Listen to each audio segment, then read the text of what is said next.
Hey everybody, it's a wonderful spring 11 o'clock Friday. We are at the park up in the mountain and we just played hard on the slides. Got some fear from slides, but we'll be okay. Now tired to death, so they didn't play long, but they played hard, so they're tired now. My voice is going somewhere, I don't know where, but don't feel like it's my voice. But anyway, so that's fine. As long as we're out in nature. So yesterday I was listening to this general conference talk back in 2018, 17 in October from the Church of Jesus Christ of Latter-day Saints. Sometimes I listen to talks while we're outside because it does something to you. It's like when you hear about something spiritual, about the scriptures, about the Savior, about his teachings, about his apostles talking to us twice a year, and you're in nature, it does something to you. It feels really rejuvenating and it's just beautiful.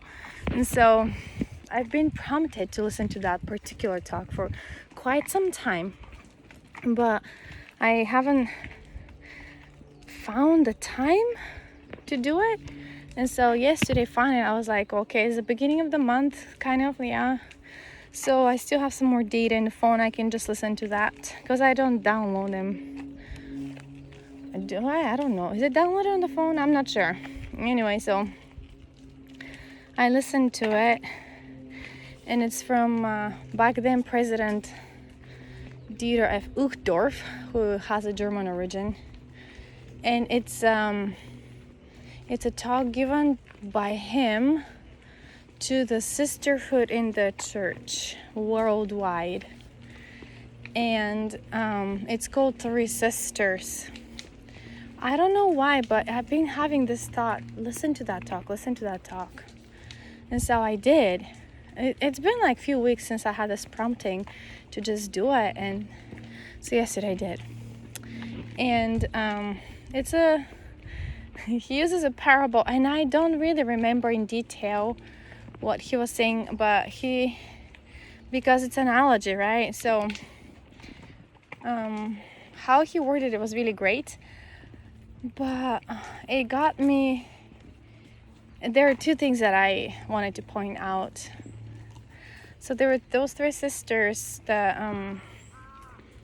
one, every time when she says something wrong or people make fun of her, or she doesn't get invited to play or to birthday parties or whatever, if she's kind of neglected, she would be sad. She would just find her corner somewhere where she could just sigh or cry and just be sad, right?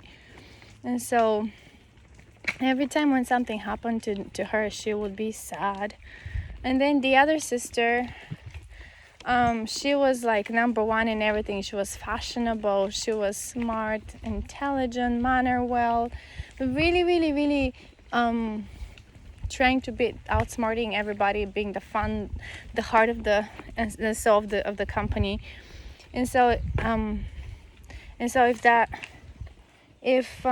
wasn't the case, because sometimes there will be another person who is brighter than her, smarter than her, she'll be mad. She'll be really mad, and she'll be this close to snapping and infuriated and just let all out the anger. So she'll be mad. And then the third one, they're sleeping already. That's cute. And the third sister would be the one that no matter how much they made fun of her, or no matter how much people pointed at her or had comments about her, she'll be just really, really, really cheerful and not taking it like too seriously. And sorry, I'm just putting a blanket over him because it's a bit chilly. And so we'll call that sister glad. So they're the sad, the mad, and the glad. And so the speaker, President, then now it's Elder Uchtdorf, he suggested that, those are very out-singled kind of, not very realistic kind of, characters, but like it's just to point out. He said you could find yourself in each one of those three, but actually, so when they got old and they were about to die, the one that was the first one, she was thinking always about the unfortunate things that have happened to her and how everything made her sad. So she died sad. And the second one blamed everybody for being so self-centered, and she was angry with pretty much everything and everybody around her, so she died mad.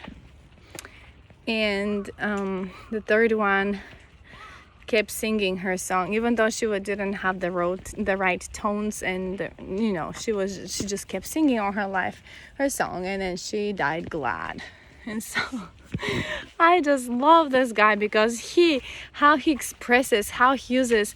He was a pilot, by the way, and he was born the year of the Second World War, and he had to go through fleeing from country to country, seeing all the poverty, the misery, the aftermath of after the World War and everything. And so he's seen all of it. He's seen it all, and he's been a pilot. So he uses really good examples from his life to portray a principle of the gospel of Jesus Christ or a Christ-like attribute. He's really good at it. And so when I heard about those sisters, and then because I was not sure where to find that talk, but when you have a prompting from the Spirit that tells you do something, you go and do it, even if it's like a week later. Sorry. I was not sure how to find that talk, and so I typed it in the search of the website of the Church of Jesus Christ of Latter-day Saints, and I was typing the Three Sisters, but it was actually called Three Sisters, so without a the. And so it was quite defined. And so there is a reason why he addressed the sisterhood, the sisters, the women in the church. And then it singles you out, like men, women. Why he doesn't talk to men about being sad, glad, and mad, or sad, mad, and glad. You guys, look at this. It's just so pretty. This is so pretty. And there's the lake down there. It's just so pretty. Every once in a while, there'll be a person to nod to and just say konnichiwa to. But anyways, maybe I'll make 2 circles around this lake because I want them to sleep longer. If I move them towards the car, they'll wake up and it will be just really short nap. But if they nap longer, there is a hope they will be sleeping next time tonight. So they're growing up. We have to make them grow up and be tough and wait up and just have 1 nap a day. Have to get them ready, be prepared for what's coming next year. And so okay, so we all get it, right? We all get the idea that okay, so you could be sad and blame all the unfortunate that happens to you on others. I don't know, like sad and mad, I feel like he kind of like, I mean, it's not the same, but like there's a lot in similarity. Like you could be sad about life, you could be sad about events that happen to you and it just dwell in that feeling. You know what I mean? Like you don't snap out of it, and it starts piling until it becomes your habit. It becomes a habit, and your brain automatically starts getting sad about things. And so, I mean, there are people like that, you guys, and in fact, there is a little bit of each of us like that, because there are certain times it's okay to be sad, but what he was saying is don't be sad like that all your lives, because you will have just sad life. And so in the second one, and he gave really good examples, but I don't remember the example for the sad, but I remember the example he gave for the mad. It was really interesting example. He said, you could blame on others again and be angry about the circumstances you're found in and be mad at everybody, but really, does it matter? Does it really matter if you're mad at them or not? Because people just are people. They're who they are, and you're who you are, and then nothing really can change the circumstances if you just keep being mad at people, kind of like that. And so he gave the example of the Nazis being a certain group angry at another group of people, and then trying to persecute them and ultimately eliminate them, right? He talked about Republicans and Democrats in the States. He talked about Israelis and Palestinians, like those kind of, and like some kind of research that was done in Israel, and how both groups, I don't remember in details, like maybe I'll put that talk in the comment section of this video. So I'll put the link so you can guys listen to it or watch it. It's mind-blowing. Anyway, so there is so much truth and wise purpose of that talk, and so he was saying basically if there are two groups that hate each other, usually what happens is they think of themselves being the good guys, and then the others are the bad guys. Usually that's how conflict starts, right? And so to do the conflict resolution, you have to have a change of heart. I can hear cats. Change of heart, and be able to see the other party with compassion and understanding, and reach out to them. And so I thought that was a really good example. And then, because no evil and anger brings peace, ultimately, like responding to anger with anger doesn't bring peace in any situation, in any circumstance, in any place, in any language. Doesn't matter. And so it has to be the change of heart. And then the third one, the glad, he said that's a typical Christian person, typical person who is trying to put Christ first in front of them, and hi. And so it's like those two grandmas, so funny. Oh, they fell asleep. Duh, that's why I bring them here, so they can sleep on the nature sounds. Anyways, and so he said like the typical Christian person would be, doesn't matter. It reminds me, guys, of the story about, what was his name? This wooden little person. I think it was some kind of bishop of some church, Christian church in the States, who created that book about this wooden little person. And he was created by Eli, who lived on the top of a hill, the carpenter. And there were so many little wooden people in that village. It's a symbolism of us, and Eli represents Heavenly Father or God. And was it Cipollino or no, Cipollino? I don't know. I'm just missing the name. The name was kind of like Italian sounding, like in the Pinocchio book. Oh, it's just gonna bug me so bad. But in that wooden village, everybody was giving to each other dots, black dots, dark dots, or shiny yellow stars, and if you were good at singing, if you had good talents, they would just shower you with stars. And if you were misfortunate, made mistakes and looked fool in the eyes of the others, they would give you a dot.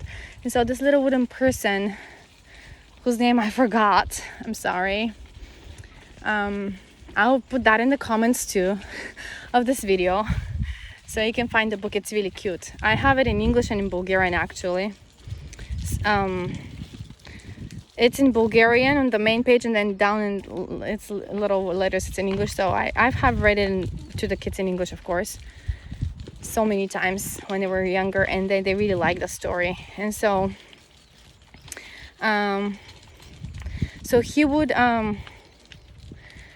be just staying home because he was covered with the gray dots, the dark dots, because he would fall easily, he would be scratched, and not like good looking, not with so many talents. So the other wooden people would look down on him, and so he would just stay home and look in through the window and look at the house, the workhouse of Eli, and he'll be like, I don't understand, and this is not right, this is not right.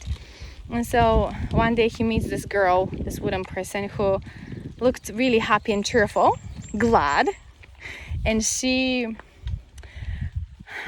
was not covered with any stickers. Like, she didn't have any stickers on her wooden body, and she was like not perfect looking, and people were trying to compliment her because she looked really nice, but she wouldn't, and they would just shower her with those star stickers, but they wouldn't stick to her. They didn't really stick. And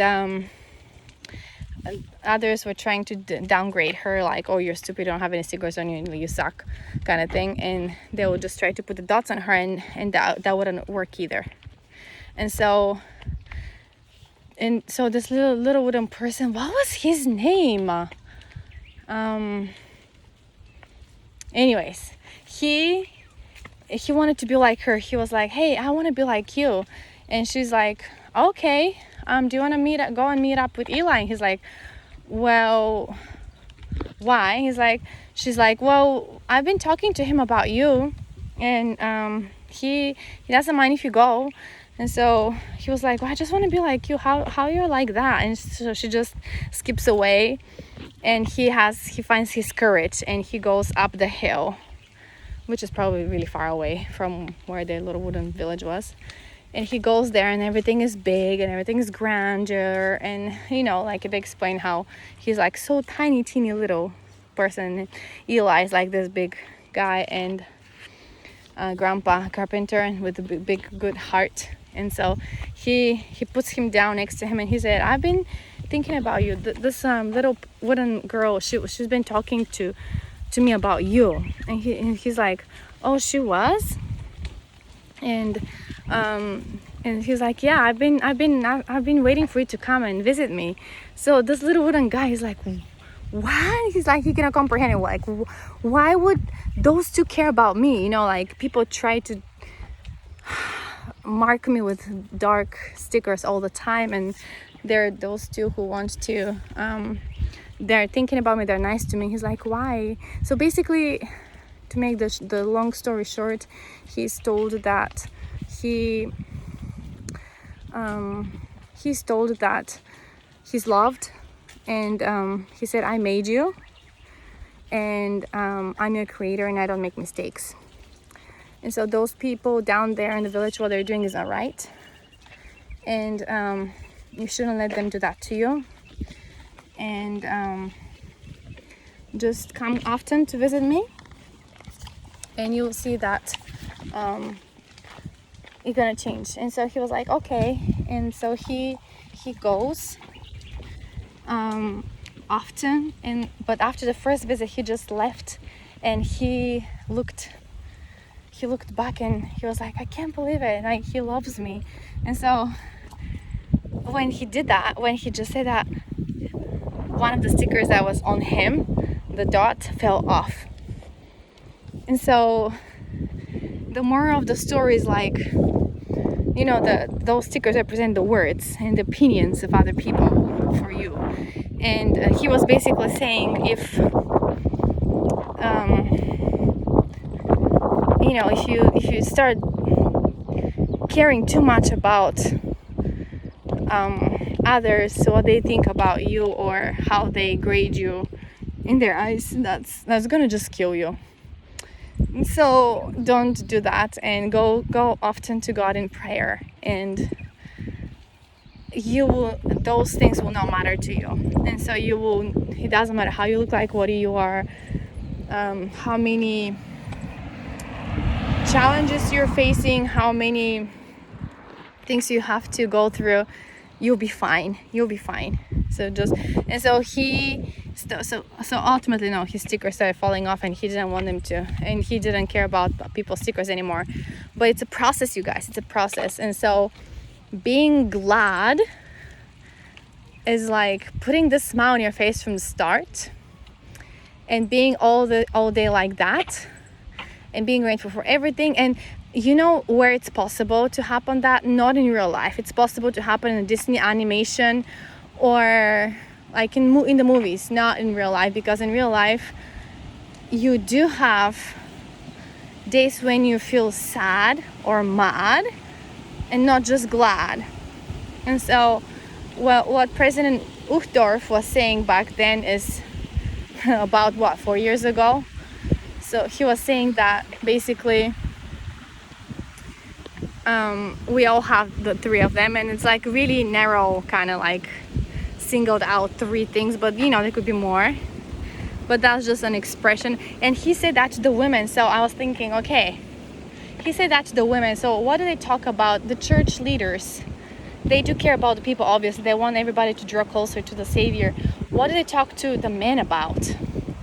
You know, women, we're like the emotional, we wear the emotional weight, and sometimes it comes out more or less in different cultures differently, and different individuals differently.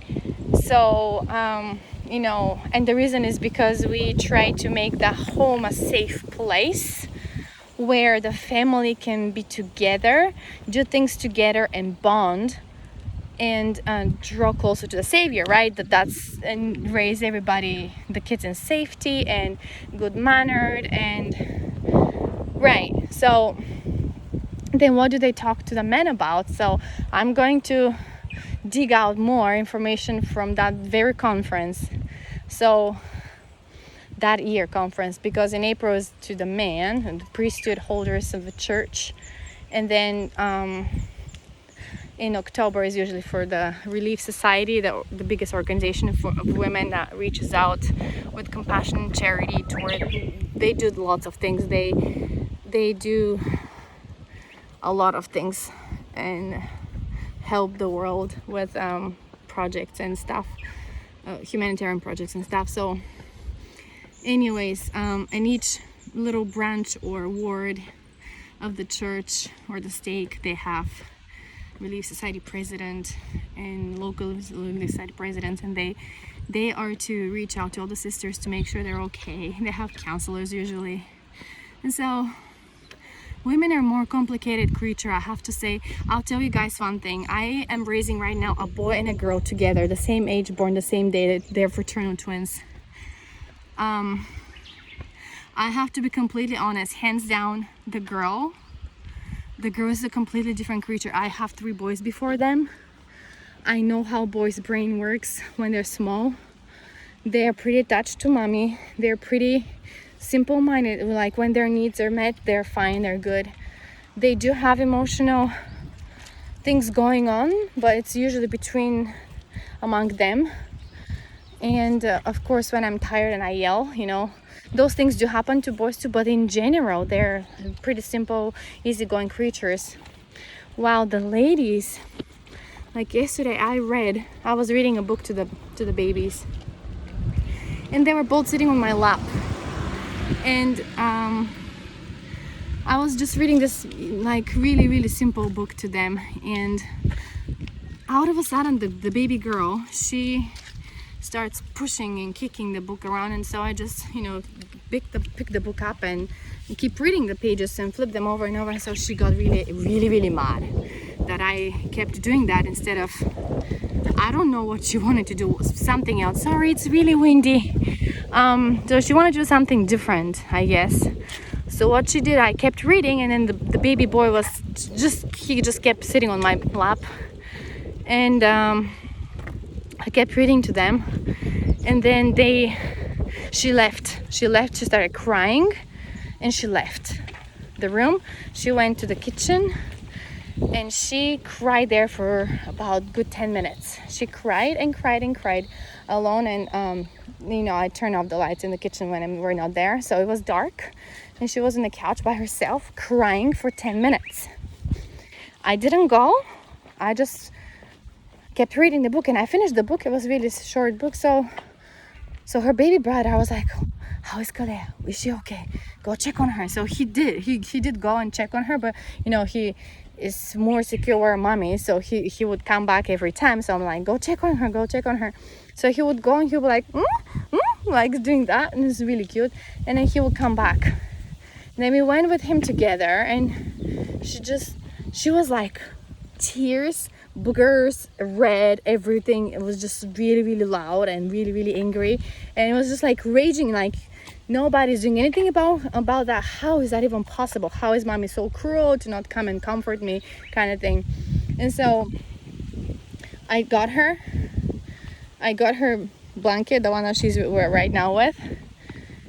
Nyanya, we call it. That's her nyanya. And in the next 5 minutes, she was asleep. She just was tired. She needed a hug. She needed comfort. And she loves books, but brother came next to her. I was reading to both of them. I neglected her feelings. Now she didn't want probably to be next to her. She just wanted to be singled out and like scooped up, and she just wanted to feel special. But I kind of like try to balance how both all the time with doing everything. Of course, I have my girl mommy daughter time, and she loves it, and when he's not around, she looks for him too. But in general, I feel like she's a girl. Girls are very complex, and she is very mature in a way. She would lead him to things, like she would do things and he would be just like following me, and she would copy everything I do. And like even if I put lotion on my legs this morning, because my skin is really dry, and so I put lotion before I changed from PJ to clothes, and she was already dressed, and she started rubbing her legs with her hands, the same motion I was doing, and that was really cute. Like, you guys, she just follows everything. And so when I was reading before about how girls, how it's important for the mom in front of her kids to take care of herself, so they see that it's important. You put yourself in importance too. It's important for you to brush your hair in front of them. It's important for you to put makeup, to look presentable.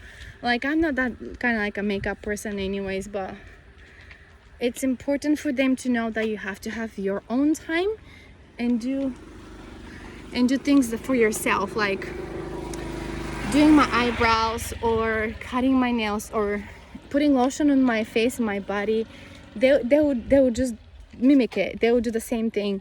And I think it's important for them to see mommy doing things for herself too, so they can also do that too, and they can build their own self-esteem and character. And if they just look at a person who is like the constant servant and forgets about herself and looks like trash bag, which, I mean, it's okay to have those days. Of course, everybody has those days, more or less. But I think it's important, and I see it. I see why now. I just read those before, but it was just coming through, and now it comes back to mind. And so so this church leader talking to the women in church, there's a reason why. And then I started thinking about, me as a person, which one of the categories I fall into. So it's very easy to point out, and for me it's a very gray area. There is no like, I could call myself sad all the time, or I could call mad myself all the time, or glad all the time. I don't think so. It's much more complex than that. And sometimes the circumstances that you live under are, you don't have control over it, but then you choose not to have control over it, I think. And I've been doing that for the sake of my kids, because, and quite honestly, I don't want to be another minute here, like I like the nature and everything, but I think the home atmosphere for me is very toxic, and I dislike it very much. And so I let those feelings that poison me let out through my attitude, instead of figuring out and talking to the right person, and figure out how we can make this work for everybody to be happy. You're gonna be happy all the time, but there's no unity. There's no, I mean when you marry somebody and you say yes to that person, and you're the woman in the relationship, you pretty much trust your life to that. This guy is responsible for you and your happiness in a way. Not like he cannot. It's not like your happiness. It's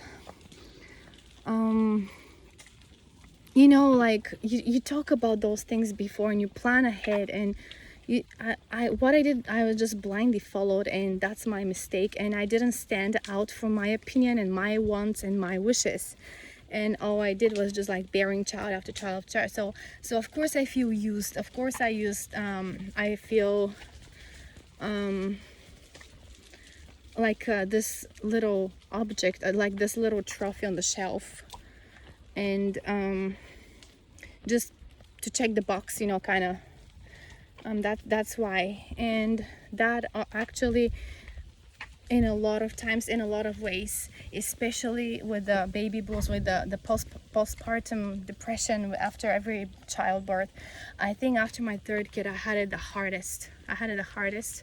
And I was just about to leave. I was just about to get airplane tickets and leave with my 3 kids, no matter, like, I was not thinking straight. I just didn't have it all together, and it was just the body, and I felt like my body was like in ruins. And however I recovered from that, and I was hopeful again. I lost a lot of weight after my third boy. I was a skeleton. I look at pictures, and we went that summer to Bulgaria, and I just saw me, I'm like, oh my gosh, I was a skeleton. And then that's why my parents were concerned. They were like, is everything okay with you? Like, you look sick. You look like you have kind of like a cancer, or like going through chemo or something. Because in Bulgaria people are like a little bit more, and now I'm a little bit more, but like back then I was like, so I lost a lot of weight. And it was the depression, the postpartum, and that's why I'm saying in my videos, it's a real thing, you guys. Men should be very well educated about it, not like slamming the computer off the table and making holes in the furniture around and things like that. It's just that's not the way. And so yeah, I will continue to search for what church leaders are talking to men about, because the women in church, it's more like they try to speak to the emotions of the person. So when you hear the words of the prophet or his counselors, the 12 apostles, you can relate, or you can get it as a woman. Men, I don't understand. Men, grown-up men, I don't know. But from what I see from my boys, if I'm not the one teach them compassion, if I'm not the one teach them at school, they teach them to take care of each other, but let's just say it, you guys, straight. I mean, kids are kids. They are in the process right now of getting their emotions, figuring out why they feel upset with that person, and or what did that friend say, or why do I hate this little guy that bugs me all the time, or like they also have to deal in Japan with those with special needs kids that are also integrated into the classroom. They take medication, they go and hurt people for no reason, so they have to deal with that too. And so I'm talking about mentally challenged kids. So, and I know my kids have those in their classrooms as well. Even though it's a small school with small amount of kids in the classroom, still they do have them. And I know it's not easy for those parents as well. I'm pretty sure it's not.